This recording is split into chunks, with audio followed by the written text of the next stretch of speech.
ආයිබෝවන් සියලු දෙනාටම අද මම මේ වීඩියෝ එකකින් ඉදිරිපත් කරන්න යන්නේ එක් ලග්නවලට මොන ග්‍රහයන් සුබ කරයිද මොන ග්‍රහයන් පාප කරයිද මොන ග්‍රහයන් යෝගය ලබා දෙයිද මොන ග්‍රහයන් මාරකය ලබා දෙයිද කියලා. ඒ කියන්නේ සුබ පාප යෝග මාරක වශයෙන් ග්‍රහයන් ලග්නවලට 4 විදිහකට වැඩ කරනවා. අපි මේ ගැන දැනගත යුත්තේ ඇයි කියලා ඇහුවොත් එක් අයට කාලෙන් කාලෙට දසාවන් ගත වෙනවා.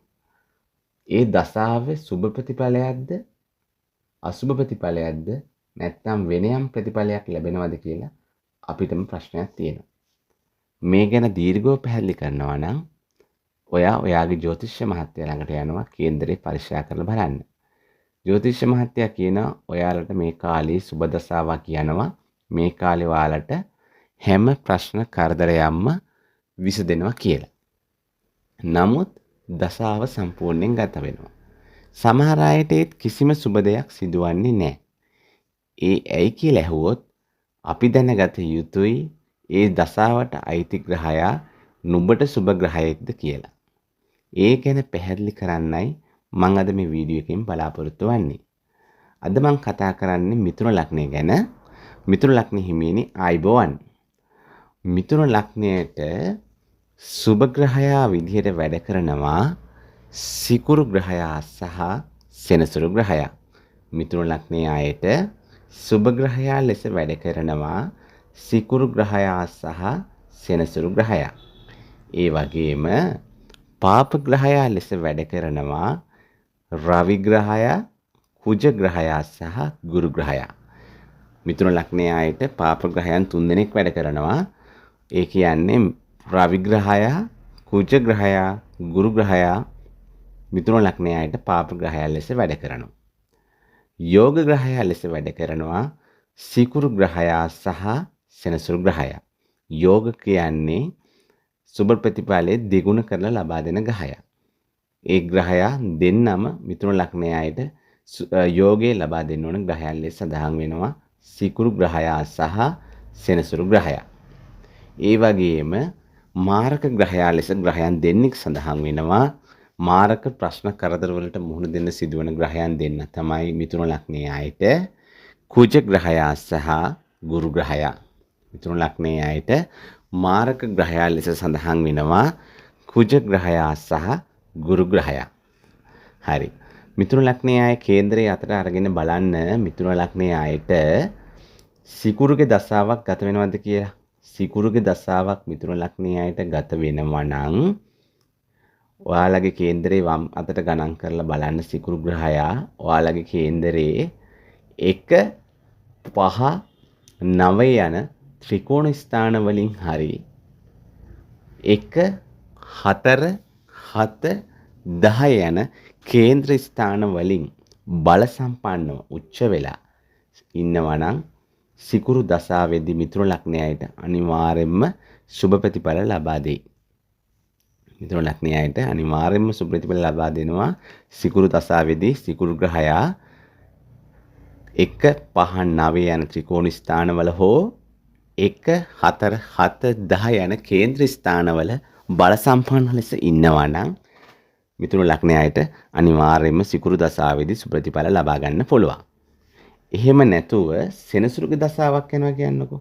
සෙනසුරු දසාවක් ගත වෙනවා නම් කෙනෙක්ට මිථුන ලග්නයේ කෙනෙක්ට සෙනසුරු ග්‍රහයා 3 6 10 11 යන ස්ථාන වලින් ඉන්නවා නම් සෙනසුරු දසාවේදී මිථුන ලග්නයට අනිවාර්යයෙන්ම සුබ ප්‍රතිඵල ලබා දෙයි.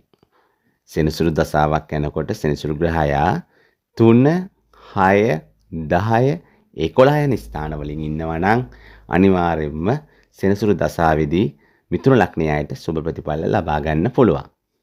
එහෙම නැතුව මාරක ග්‍රහයන් ලෙස අපි සඳහන් කර පාප ග්‍රහයන් මාරක ග්‍රහයන් ලෙස සඳහන් කරන රවි කුජ ගුරු පාප ග්‍රහයන් ලෙස සඳහන් කර රවි කුජ ගුරු පාප ග්‍රහයන් ඔයාලා කේන්දරේ 1 5 9 යන ස්ථානවල ඉන්නවා නම් සුබ ප්‍රතිඵල ලබා දෙන්නේ නැහැ.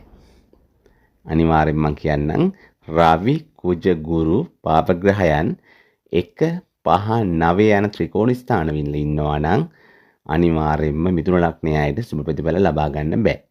එහෙම නැතුව 1 4 7 10 ඉන්නවා නම් සාමාන්‍යයෙන් ඉච්චරටම ප්‍රශ්න කරදර දෙන්නේ සාමාන්‍යයෙන් 50% වගේ තමයි ප්‍රශ්න කරදර ලබා දෙන්නේ රවි කුජ ගුරු පාප ග්‍රහයන් 1 4 7 10 ඉන්නවනම්.